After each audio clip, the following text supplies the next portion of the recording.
Hello મિત્રો, જય શ્રી કૃષ્ણ. આપ સૌનું સ્વાગત કરું છું મારા ચેનલની અંદર. બહુ જ એક સરસ અપડેટ આજે આપવા જઈ રહ્યો છું તમને, કારણ કે કોઈ ક્લાયન્ટ થ્રુ તે વાત કરતા જાણવા મળ્યું કે આ માહિતી સાહેબ તમે પેરેન્ટ્સ સુધી પહોંચાડો અથવા વિદ્યાર્થીઓ સુધી પહોંચાડો તો એમને ખ્યાલ આવે.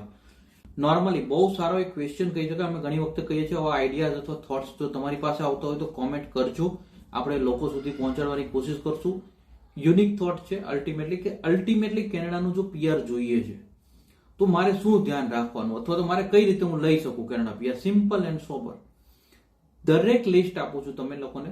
પહેલું તમે વિડીયોને હાઈપ અને શેર કરી દેજો, લાઈક લાસ્ટમાં કરજો અને સવાલ હોય તો કોમેન્ટ કરતા રહેજો. આપણે સોલ્વ કરવાની કોશિશ કરતા રહેજો. હવે તો કે તમારે જો નોટ ડાઉન કરવું છે તો પેન પેપર લઈ જાઓ. આપણે એકદમ ફાસ્ટ જશું. શું ફોકસ રાખી શકાય. પહેલું પીઆરના પ્રોગ્રામ.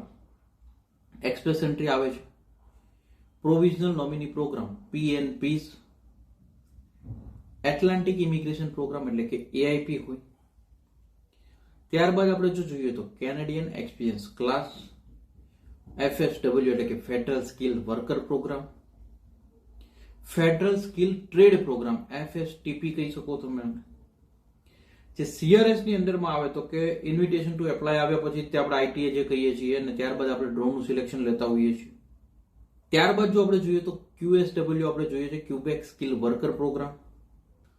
તો કે હવે આની અંદર ડિટેલમાં જોઈએ તો કે એક્સપ્રેસ એન્ટ્રી અંડરમાં અલગ પ્રોગ્રામ્સો હોય, જેની અંદર હું તમને કહું કે ફેડરલ સ્કિલ વર્કર પ્રોગ્રામ હોય, ફેડરલ સ્કિલ ટ્રેડ પર્સન હોય, PNP વિથ એક્સપ્રેસ એન્ટ્રી થતું હોય, અમુક એવા પ્રોગ્રામ કે જેનું નોમિનેશન આવ્યા બાદ તમારે એક્સપ્રેસ એન્ટ્રી માંથી ફાઇલ કરવી પડતી હોય.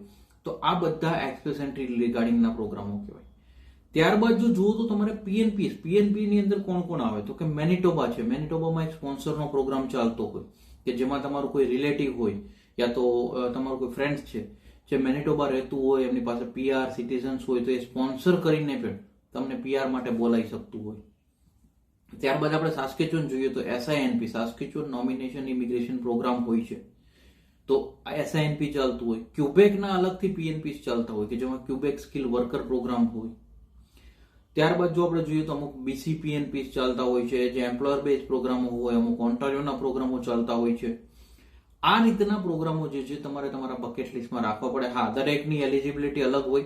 મેઇન ક્રાઇટેરિયા તમને કહું, એજ, એજ્યુકેશન, એક્સપિરિયન્સ, IELTS આ મેઇન ફેક્ટર્સ હોય કે જે લગભગ બધામાં કોમન છે. ત્યારબાદ જોબ એક્સપિરિયન્સના પોઈન્ટ એડ થતા હોય, જોબ કેટલા ટાઈમની છે એના ઉપર ડિપેન્ડ્સ હોય.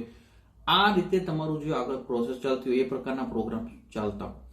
ત્યારબાદ જો આપણે જોઈએ તો કોમ્યુનિટી બેઝ પ્રોગ્રામો, જે આપણે લાસ્ટ યરમાં બી હોટ લિસ્ટેડ જોયા કે જેની અંદર home care worker, home support worker છે, આ બધા પાયલોટ પ્રોગ્રામ કહી શકો. અથવા કોમ્યુનિટી બેઝ જાઓ તો RCIP છે, FCIPs છે, rural community immigration programme, francophone community immigration programme. આ રીતના પ્રોગ્રામો તમારે ધ્યાનમાં રાખી શકો.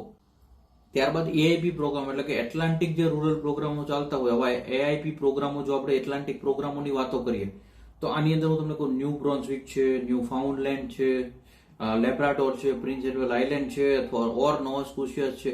આ બધા એવા પ્રોવિન્સો છે કે જેને તમે આ કેટેગરીમાં જ્યાં AIP પ્રોગ્રામ હોય, એટલાન્ટિક પાયલોટ પ્રોગ્રામ ચાલતા હોય, તો તમે આને ફોકસ રાખી શકો. મેં તમને કીધું એવી રીતના અગેન દરેકની એલિજિબિલિટી ક્રાઇટેરિયા ને બધું અલગ હોય. જો કદાચ તમારે એ જાણવું હોય તો કોમેન્ટ કરજો. મેક્સિમમ કોમેન્ટો હશે તો આપણે એવું ટ્રાય કરશું કે એ પ્રમાણે દરેક એક પ્રોગ્રામની બી ડિટેલ શેર કરીએ જેથી લોકો સુધી માહિતી પહોંચે. આ રીતે ટોટલી જો જોવા જઈએ તો અલગ પ્રકારના. બાકી આ સિવાય જોઈએ તો ઇન્વેસ્ટરના PR હોય છે, સ્ટાર્ટઅપ વિઝાવાળાના પ્રોગ્રામ્સ હોય છે. ઇન્વેસ્ટર બેઝ કેટેગરીની અંદર જોવા જઈએ તો બ્રિટિશ કોલંબિયા છે, મેનિટોબામાં ચાલે છે અમુક પ્રોગ્રામો, અમુક સાસ્કેચ્યુઅનના ઇન્વેસ્ટરના પ્રોગ્રામો ચાલતા હશે. આ રીતના જોઈએ તો જે અમુક રિજન્સ ડેવલપ કરવા હોય એની રિગાર્ડિંગ બી એ પ્રોગ્રામો પીઆરના કેનેડા ગવર્મેન્ટ ચલાવતી હોય છે. આ એક ઓવરઓલ એવું બ્રીફિંગ આપવાની કોશિશ કરી છે આજે કે જેની અંદર અલ્ટિમેટલી કોઈએ બી જ્યારે બી કોઈ બી પોતાની હોમ કન્ટ્રી છે અને ત્યાંથી એવું પ્લાન કરે કે મારે કેનેડા પ્લાન કરવો છે તો એની અંદર આ બધા ડાયરેક્ટ ઇનડાયરેક્ટ પ્રોગ્રામો હોય છે કે જેની અંદર તમે રિસર્ચ કરી શકો છો. આ બધી ખાલી ઓવરઓલ ઇન્ફોર્મેશન છે. ડિટેલ તમારે રિસર્ચ કરવું પડશે અને કદાચ જો તમને ના સમજાતું હોય કોમેન્ટ કરજો. આપણે એક પ્રોગ્રામ ઉપર ડિટેલની અંદર બી ક્રાઇટેરિયા જોવા હશે તો આપણે આગળ જશું. અને હજી તમારા કોઈ સવાલો વધ્યા હોય તો કોમેન્ટ કરતા રહેજો. આપણે મેક્સિમમ લોકોને વિડીયો શેર કરતા રહેજો. Spread education, support education, always એજ્યુકેશનને સપોર્ટ કરતા રહેજો. Thank you so much. Jai Hind, જય ભારત.